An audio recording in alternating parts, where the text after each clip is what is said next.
The message from my mom was 5 words long. "We no longer trust you." No explanation.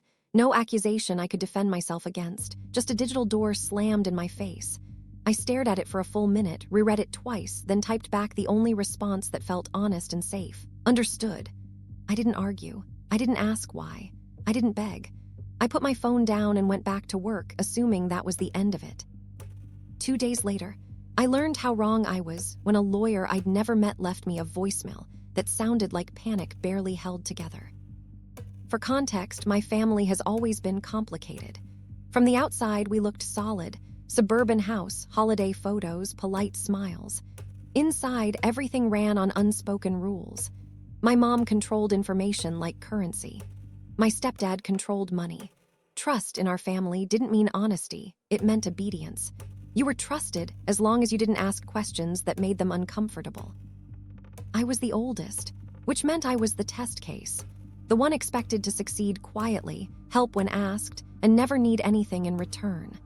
I moved out at 18 for college, paid my way with loans and 2 jobs, and learned early that independence was treated like betrayal. Every milestone I hit without their help made things colder. Still, I kept showing up. Holidays, birthdays, Sunday calls. I didn't rock the boat because, frankly, I didn't think it was worth it. That changed the year my stepdad started a business and asked me to help just temporarily. I worked in finance at the time. Numbers are my thing. He said he trusted me. I should have known better. At first, it was basic stuff. Reviewing invoices, organizing accounts, making sure payroll went out on time. Then I started seeing patterns that didn't make sense. Money moving between accounts with no documentation. Expenses labeled consulting that went to shell companies. I asked about it once, casually. My stepdad laughed it off. My mom told me I was being negative and that family businesses don't need corporate paranoia. I dropped it, or at least I pretended to. What they didn't know was that my name had been added to one of the accounts without my consent. I discovered it by accident while running a routine report. My stomach dropped. If something went wrong, I wouldn't just be a witness, I'd be on the hook. So I did the only responsible thing. I documented everything. Quietly. Dates, transfers, emails, not to hurt them, to protect myself. That's the part they found out about. I don't know how. Maybe my mom snooped. She always had a talent for finding things she wasn't supposed to. All I know is that I woke up to that message, "We no longer trust you," and an immediate revocation of my access to everything. Accounts locked. Shared drives wiped. Group chats silent. I didn't defend myself because experience had taught me it wouldn't matter. In my family, explanations were treated like confessions. So I stepped back. I let them believe whatever story made them feel safer. For 2 days, nothing happened. No follow-up, no calls, just quiet. I started to relax, thinking maybe this was finally over. Then, on Wednesday afternoon, my phone rang from an unknown number. I almost didn't answer. The man on the other end introduced himself as an attorney representing my stepdad's company. His voice was polite but strained, like he was trying not to sound alarmed. He asked if I had a few minutes to talk. I said yes. He paused, then said, "I'm calling because we need to clarify some documents that appear to be in your possession." I felt my chest tighten. I asked what documents he meant. There was another pause, longer this time. "Financial records," he said carefully. "Records that may be relevant to an ongoing matter." That's when I realized something had gone very wrong, for them. He asked if I'd shared anything with anyone. I said no. He asked if I still had copies. I told him I did. He exhaled audibly, like he'd been holding his breath since the call started. Then he said the sentence that changed the tone completely. "Your parents are very concerned about potential exposure." Concerned wasn't the word I would have chosen. Panicked was closer. I asked him why he was calling me instead of them. He didn't answer directly. Instead, he asked if I'd be willing to meet and resolve this before it escalates. I told him I'd think about it and ended the call. I sat there staring at my phone, the echo of my mom's message replaying in my head. "We no longer trust you." 2 days later, they'd sent a lawyer because suddenly, trust wasn't the problem, control was. And for the first time in my life, I realized I had something they desperately needed. I didn't call the lawyer back that day. Not because I was plotting anything dramatic, but because I needed to understand what had just happened. My mom doesn't send messages like that unless she feels cornered. And my stepdad doesn't involve lawyers unless there's real risk. That voicemail wasn't about clarifying paperwork. It was about damage control. That night, I opened the folder I'd hoped I'd never need again. Every document was there. Screenshots of transfers, PDFs of bank statements, emails where my stepdad casually instructed vendors to reissue invoices under different names. Notes I'd written to myself when something felt off, but I didn't yet know why. At the time, I told myself I was just being careful. Looking at it now, with a lawyer calling me in a panic, the picture was much clearer. This wasn't sloppy bookkeeping. This was deliberate. The next morning, my mom called. No greeting, no apology. She went straight into that familiar tone, tight, controlled, wounded. She said they were deeply hurt by my actions, that I betrayed the family. That trust, once broken, is almost impossible to rebuild. I let her talk. When she finally paused, I asked one question. Why is your lawyer calling me? Silence. Then she said something that told me everything. We just need to make sure you don't misunderstand what you have. That was it. No denial. No explanation. Just fear that I might understand too much. She started offering things after that. Slowly at first. Acknowledging that maybe they'd been harsh. That maybe they'd overreacted. That maybe we could all sit down and clear the air like adults. I noticed she never asked why I'd saved the records. She already knew the answer and didn't want me to say it out loud. I told her I wasn't comfortable discussing anything without legal representation of my own. Her voice sharpened instantly. She accused me of escalating things unnecessarily, of threatening the family, of being ungrateful after everything they'd done for me. I reminded her that I hadn't contacted anyone, shared anything, or accused them of anything. I'd simply protected myself. She hung up on me. An hour later, the lawyer emailed. This time, the tone was different, much more careful. He acknowledged that my name had been added to an account without proper documentation. He suggested that might expose me to unintended liability. He proposed a meeting to align interests. Align interests, that phrase stuck with me. I forwarded the email to an attorney friend from work who connected me with someone better suited to the situation. Within a day, I had my own lawyer. She reviewed everything and didn't sugarcoat it. She told me that if regulators or tax authorities looked at those records, my parents' problems would become very serious very quickly. She also told me something else that made my stomach drop. They're likely trying to figure out whether you're a risk, she said, not whether they did something wrong. That reframed everything. I authorized her to respond to their lawyer on my behalf. No accusations, no threats, just a simple statement. I had documentation related to accounts where my name appeared. I hadn't shared it. I expected no further contact unless through counsel. That's when things escalated. My younger sister texted me that night, confused and scared. She said Mom was crying, saying I'd turned on the family and that everything they'd built was in danger. My stepdad had apparently been packing all day, snapping at everyone, shredding papers in his office. Hearing that made my hands shake, not with guilt, but with clarity. They weren't afraid of losing me. They were afraid of losing control of the story. 2 days later, my lawyer received a request for an urgent meeting, not just with their attorney, but with my parents present. The message emphasized urgency, cooperation, and discretion. It read like a plea wrapped in professionalism. I agreed to attend, not because I wanted closure, but because I wanted the truth said out loud. The meeting was scheduled for Friday afternoon, and I already knew it wouldn't be calm. The law office was all glass and quiet authority, the kind of place designed to make people lower their voices without being asked. I arrived 10 minutes early with my lawyer and sat across from an empty conference table, hands folded, heart steady in a way that surprised me. I wasn't nervous anymore. I was prepared. My parents arrived together. My mom looked composed in that performative way she used when she wanted to appear reasonable. My stepdad looked exhausted. Not tired, frayed. His jaw was tight, his eyes darting to the corners of the room like he expected someone else to walk in and ruin everything. Their lawyer started by thanking everyone for coming and framing the meeting as a misunderstanding. He said families sometimes struggle with boundaries when business and trust overlap. He used a lot of soft language meant to blur responsibility. Then my lawyer spoke. She calmly stated that my name had been added to a financial account without authorization, that transactions had been conducted through that account that could expose me to legal and tax liability, and that I had documentation establishing a timeline of events. She emphasized that I had not shared these materials with any third party. The room went very still. My mom finally looked at me, not with anger, but with something like calculation. She asked why I hadn't come to them first.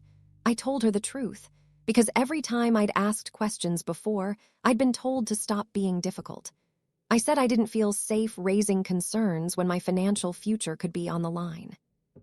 My stepdad interrupted, saying I was exaggerating, that everything was legal, that I didn't understand how businesses worked, that I was creating problems where none existed.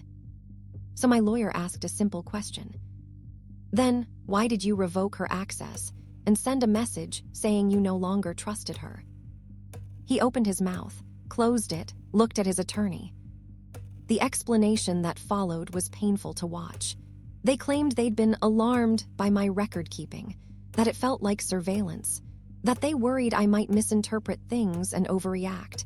My mom added that it felt like I was preparing to hurt them. That's when I finally spoke. I said I hadn't been preparing to hurt anyone. I'd been preparing in case they hurt me, not intentionally, but through carelessness and control. I said trust doesn't mean blind obedience, and that adding someone to accounts without consent isn't trust, it's risk shifting. My stepdad slammed his hand on the table. He accused me of being disloyal, of choosing lawyers over family, of threatening to destroy what he'd built.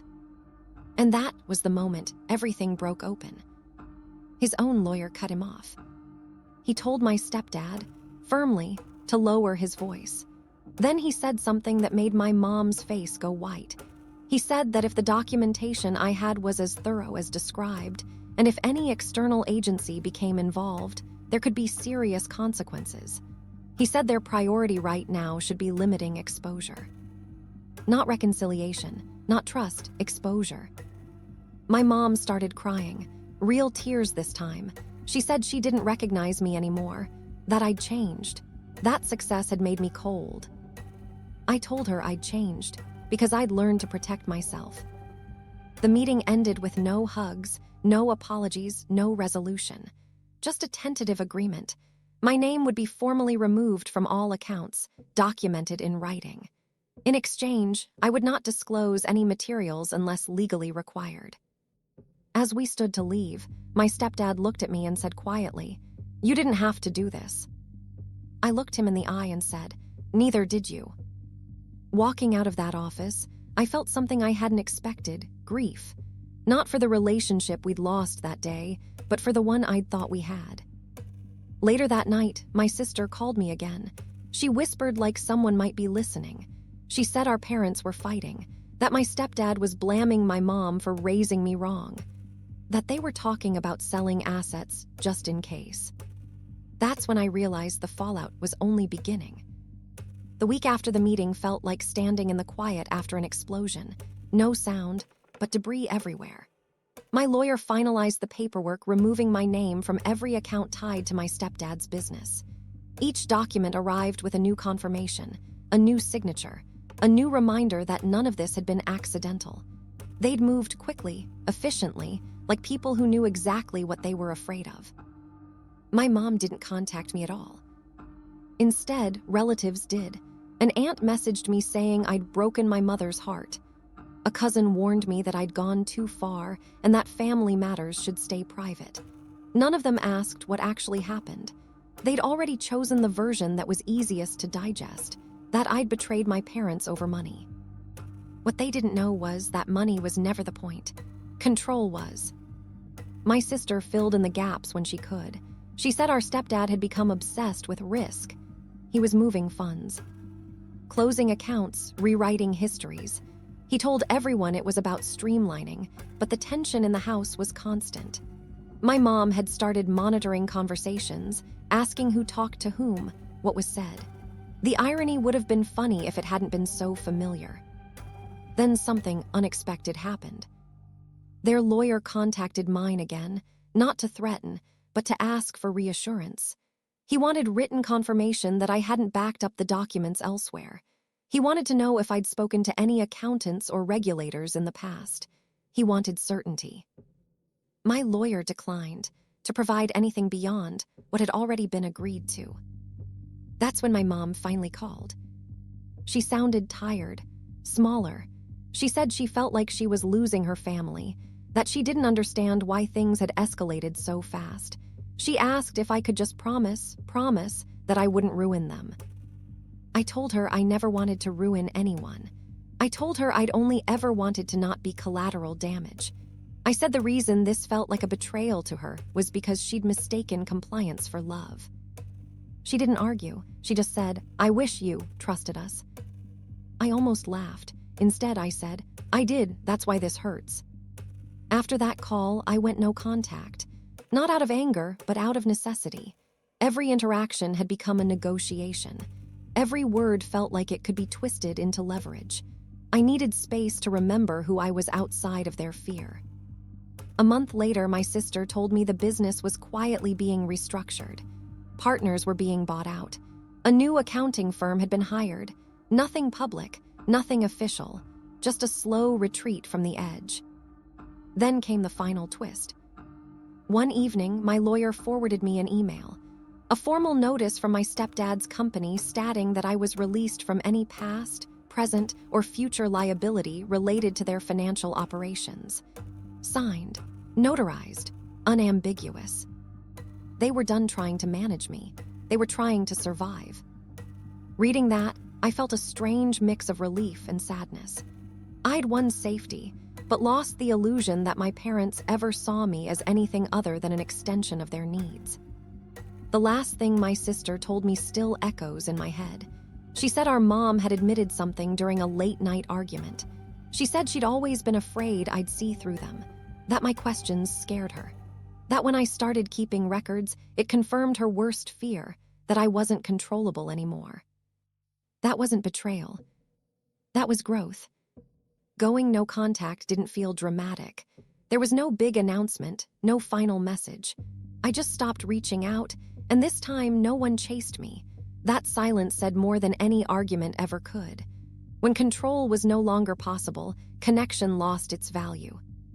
At first, I kept expecting the other shoe to drop. Another lawyer email, another accusation, another attempt to pull me back in with guilt or urgency. It never came. Instead, weeks passed, then months. The distance settled into something solid and quiet. With space came clarity. I realized how long I'd been living on edge around my own family, how every visit had felt like a performance review, how trust had always been conditional, something I earned by staying small and agreeable. I'd thought that was normal. It was. My sister and I found a new rhythm. She didn't defend them anymore, and I didn't ask her to choose sides. We talked about neutral things, work, movies, plans for the future. Occasionally, she'd tell me my mom asked about me in passing, always framed as concern, never as accountability. That told me nothing had really changed. What had changed was me. I stopped apologizing for being careful. I stopped explaining my boundaries like they were negotiable. I learned that protecting yourself doesn't make you cruel, it makes you honest. And that honesty is threatening to people who survive on control. The strangest part is that, in their own way, my parents taught me this lesson. Not through guidance, but through consequence. They showed me exactly what happens when trust is demanded instead of earned, when family loyalty is treated like a one-way contract. I don't know what the future holds for them. I don't follow the business. I don't ask about finances. I don't need to. The chapter where their choices could become my problem is closed. If they ever reach out again, it will have to be without leverage, without fear, without lawyers hovering in the background. Until then, distance is the healthiest thing I can offer. Here, What happened after? I slept better. I stopped bracing for conflict that never came. I built a life where my name isn't attached to someone else's risk. And I learned that sometimes the most powerful response to "we no longer trust you" is simply to step away and mean it.